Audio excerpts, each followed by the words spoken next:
There is a quiet truth that history rarely speaks aloud. Power does not begin with strength. It begins with silence. In the long corridors of time, empires have risen and fallen like tides beneath the moon. But the throne has always demanded something far more personal. It demands not loyalty, not wisdom, but sacrifice. And sometimes, the cruelest sacrifice is not of enemies, but of those closest to the heart. Tonight, we do not begin with kings. We begin with something far more unsettling. A rose, soft, delicate, admired for its beauty, yet hidden beneath its petals. Are thorns sharp enough to draw blood? There were women in history who learned that beauty alone does not survive inside a palace. They were not born cruel. They were not raised to destroy.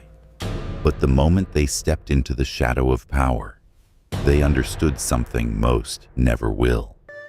That kindness is a weakness when surrounded by those who would devour it. And love becomes a liability when every smile may conceal betrayal.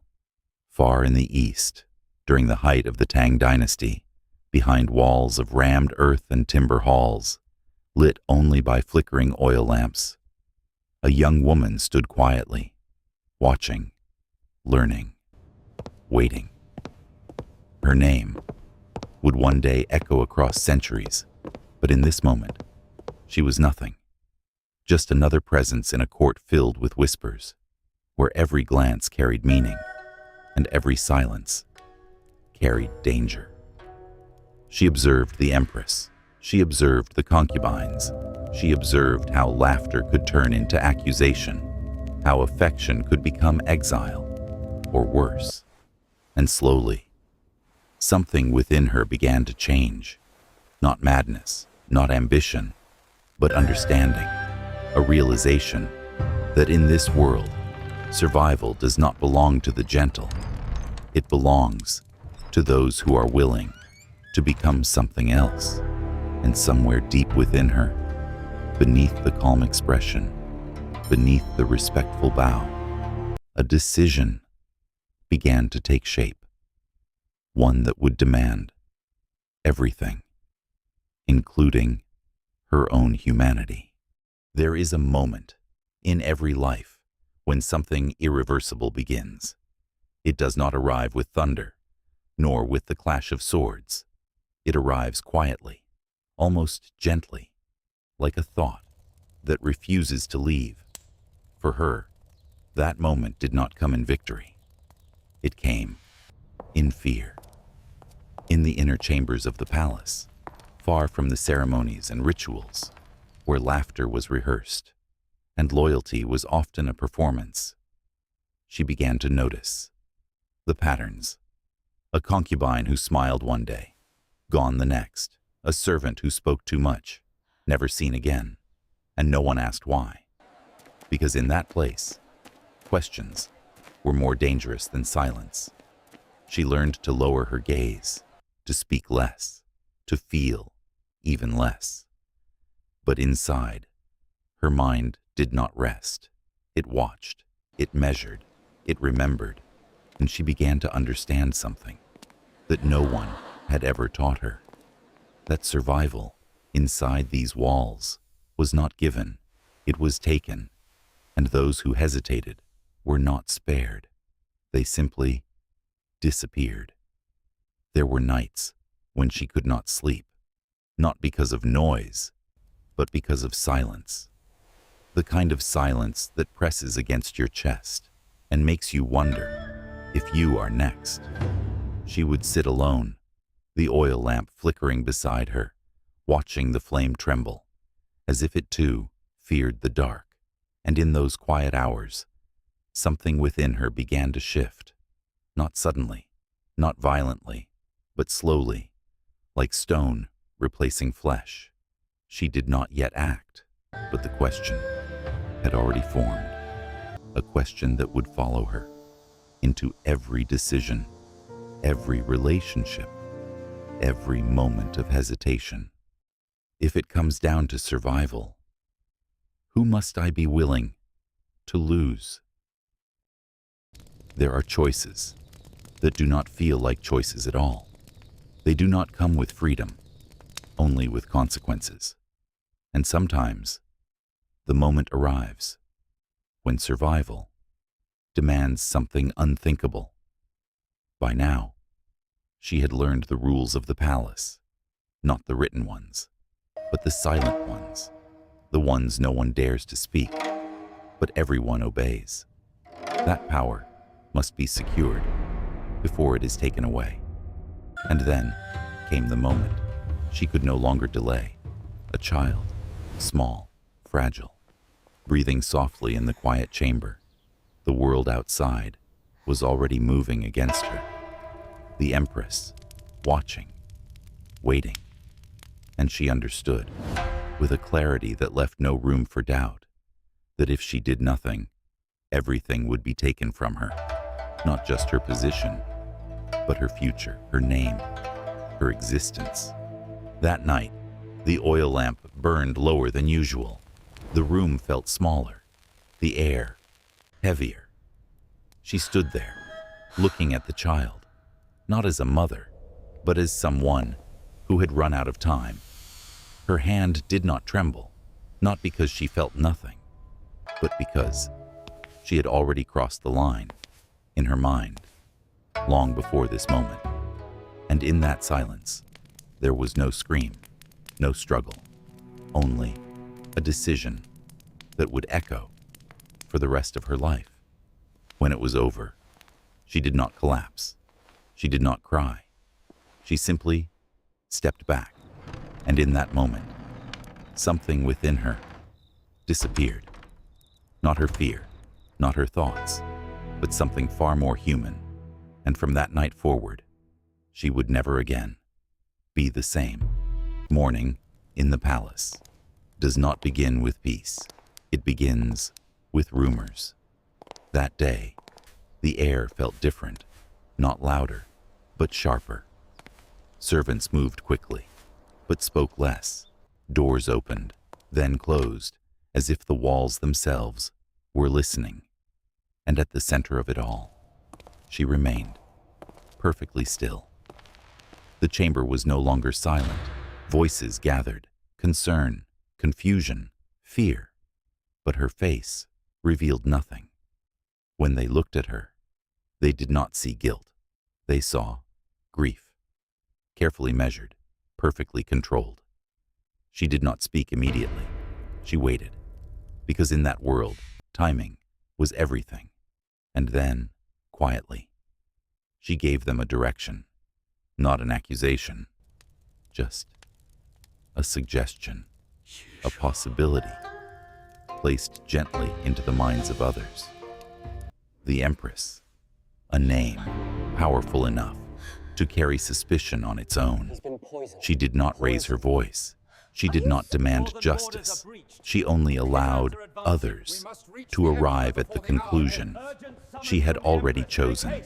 And once the idea took hold, it spread faster than truth ever could. Faces changed, whispers sharpened, doubt became belief, and belief became judgment. She stood among them, calm, composed, watching as the world began to move exactly as she needed it to. This was no longer survival. This was control. While the East shaped its rulers in silence, behind silk curtains and shadowed halls, far to the west, power was forged differently, louder, colder, more visible, but no less dangerous. In the vast empire of Russia, where winters could swallow entire armies, a young woman arrived, not as a ruler, but as an outsider. Her name would later become Catherine. She was not born into power. She married into it, and in doing so, she stepped into a world where she had no allies, no protection, and no room for weakness. Her husband, the Emperor, was not a man she could trust. We hope the The arrangements court meet with your was not a views. place she could belong. Every smile, measured, every word, observed, every step, watched. And slowly, just like in another palace, far away, she began to understand something. Survival would not be given to her. It would have to be taken. She did not act immediately. She waited, she watched, and in that waiting, her power began to grow. Not in titles, not in declarations, but in influence, in relationships, in quiet alliances that no one noticed until it was too late. Do you think she is aware we are... There is a moment in every rise to power when waiting becomes more dangerous than acting. Catherine had reached that moment, not suddenly, but slowly, after years of watching, calculating, enduring. The man who held the crown was no longer just a distance. He had become a threat, not because he was strong, but because he was unpredictable. And in a system built on control, unpredictability is danger. She understood something very clearly. If she waited, she would disappear. If she moved, she might survive. So she chose, not with emotion, not with anger, but with precision. The night did not change. The palace did not tremble. No alarms, no chaos. Only movement, controlled, quiet, inevitable. Orders were not shouted. They were delivered, carefully, to the right people. And those people already knew what needed to be done. By the time the palace understood, it was already over. The crown had changed hands, without a battle, without a war. Only one thing remained, unfinished. The man who once wore it. Power does not arrive with noise. It settles, slowly, into the hands of those who have already paid for it. In the East, one woman sat behind silk curtains, her presence no longer questioned. In the West, another stood before frozen windows, her authority no longer fragile. Two empires, two worlds, one transformation. They had taken power in different ways, but now they faced the same reality. To keep it, they would have to change, not outwardly, not in titles, but within. Trust became a weakness. Loyalty became uncertain. Every face could hide a threat. Every silence could mean betrayal. And slowly, without anyone noticing, something changed inside them. The need to survive became something else. Control. Absolute. The kind of control that leaves no space for doubt and no room for anyone who might one day stand too close to the throne. Power, once taken, does not remain still. It changes the world around you, and eventually it changes you. At first, the threat is clear. Enemies stand at a distance, their intentions easy to see. But over time, that distance disappears, and the danger moves closer, into the room, into the court, into the circle of trust. In the East, behind silk curtains, every voice began to sound, slightly uncertain. In the West, beneath frozen glass, every silence carried a different meaning. Loyalty was no longer assumed. It had to be measured, tested, and once tested, it was never fully trusted again. They had climbed too far to believe in innocence. Every conversation could hide intent. Every gesture could mean more than it showed. And so, slowly, almost invisibly, the circle began to shrink. Fewer voices, fewer faces, until one day, there was no one left, close enough to be trusted. only power remained, and the fear of losing it. History often remembers power as something grand, thrones, crowns, empires that stretch beyond imagination, but it rarely shows what power takes in return. In the East, a woman rose from silence to absolute authority. In the West, another transformed from outsider to ruler of an empire. They ruled, they controlled, they endured, but at what cost? Not the cost of war, not the cost of enemies, but something far quieter, the loss of trust, the absence of closeness, the slow realization that no one standing beside you can ever be fully believed. At the height of power, there are no equals, no confidants, no safe conversations, only decisions and consequences. This is the truth that history rarely speaks aloud. Power does not only defeat enemies, it isolates the one who holds it. And in that isolation, something disappears. Not strength, not control, but something far more human, the ability to trust without fear. So the question remains, not just in history, but even today. If power demands everything, including the people closest to you, is it truly power or simply a different form of loneliness? What do you think? Was there cruelty, a choice, or a necessity? Tell me in the comments below.